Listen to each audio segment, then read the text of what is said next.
ভাবি কোথায় আপনি, তাড়াতাড়ি দুধ নিয়ে যান। কি সমস্যা? বারবার চাপেন কেন? একবার চাপলে হয় না? কি করব, বারবার না চাপলে আপনি তো আবার আসেন না। আপনার চেয়ে তো পেপারওয়ালা ভালো, চুপচাপ নিচে থেকে ঢুকায় দেয়।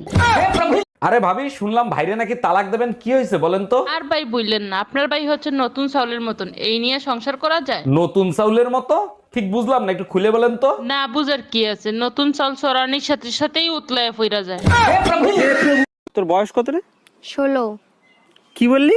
হ্যাঁ 16। 5 বছর আগেও বললি 16, এখনো বলছিস 16। আমি এক কথার মেয়ে, ঠিক আছে? ও তো চল্লিবাজি কথা আমি বলি না। 5 বছর আগেও বলেছি 16, এখনো বলছি আমার বয়স 16, 10 বছর পরে বল।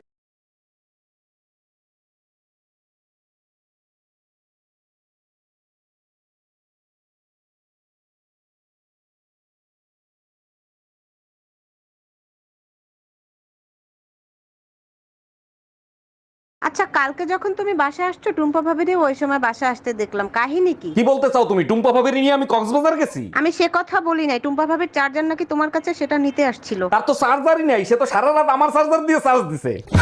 কি ব্যাপার ছোট গিন্নি, এত বড় ডাক্তার তোমার জন্য পছন্দ করলাম, তুমি নাকি বিয়ে করবে না? দুলা ভাই কেমনে বিয়ে করবো? ছেলে তো নাচতেই জানে না। আরে সে তো ডাক্তার, নৃত্যশিল্পী না, আর নাচ জানে কি করবে? নাচ না জানলে বিয়ের পরে আমার আঙুলের ইশারায় নাচবে কেমনে?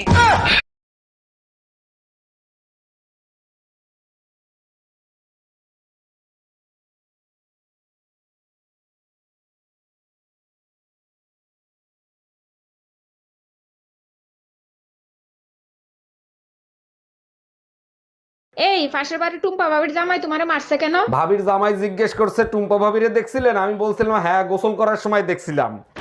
ঠিকই করছে, আমি হলে তো তুরে মার্ডার করে ফেলতাম। পুরো কথা শুনে তোমারও, আমি যখন গোসল করতেছিলাম তখন ভাবিরে দেখছিলাম।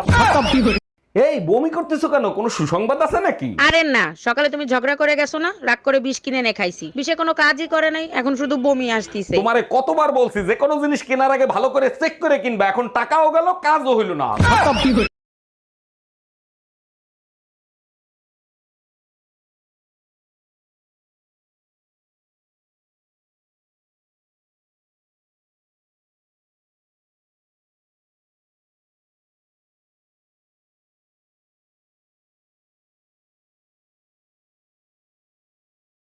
চলেন ভাবি, আপনি আর আমি নির্জন কোন স্থানে ঘুরে আসি। না বাপু, আমি যাব না। নির্জন জায়গায় একা পেয়ে যদি কিছু করেন। আরে ভাবি, আপনি আমার উপর বিশ্বাস রাখতে পারেন, আমি কিচ্ছু করব না। কিছু যদি নাই করেন তাহলে নির্জন জায়গায় যে লাভ কি?